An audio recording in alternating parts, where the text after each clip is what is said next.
Cette vidéo est un extrait de ma formation sur le référencement web. Tu apprendras de A à Z comment référencer un blog, un site vitrine ou un site e-commerce sur WordPress. Si ça t'intéresse, le lien est dans la description. Tu auras des liens vers mes formations gratuites et vers mes formations premium. Dans cette vidéo, on va voir ensemble comment avoir des backlinks. C'est parti.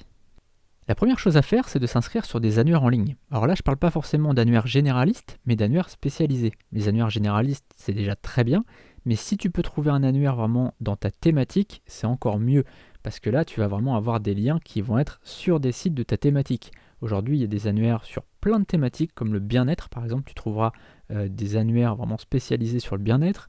Il y a des annuaires pour les artisans, pour les sites vitrines des artisans. Vraiment, il y a des annuaires vraiment très très spécialisés et ça peut être intéressant de se mettre sur ce type d'annuaire. Maintenant, évidemment, les annuaires généralistes, c'est déjà très bien.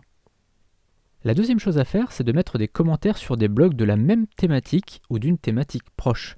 L'idée, c'est pas de spammer en disant « venez voir mon site, il est trop bien », mais d'apporter de la valeur en ajoutant quelque chose d'intéressant qui n'est pas dans l'article par exemple.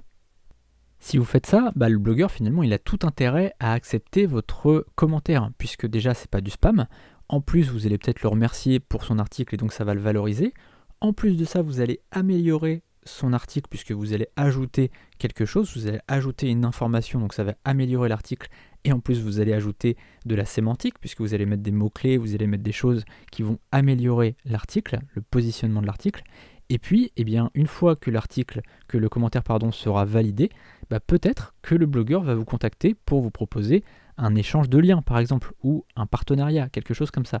Mais donc, c'est très très intéressant de faire ça, de mettre des commentaires sur des blogs, mais pas en spammant, pas en faisant l'imbécile comme certains font, à mettre juste leur lien ou dire ah bah tiens, j'ai vu cette formation, et puis à mettre le lien vers une formation en affiliation. Ça, il y a beaucoup de gens qui le font, ça marche pas.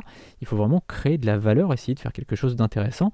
Et si vous mettez une valeur ajoutée à l'article et qu'en plus de ça derrière vous mettez un lien vers un article que vous avez écrit et qui ajoute quelque chose, ça peut être très intéressant. Donc après, vous pouvez très bien contacter le blogueur dans la foulée pour lui proposer un partenariat, un échange d'articles ou ce genre de choses. D'ailleurs, on en parle juste après.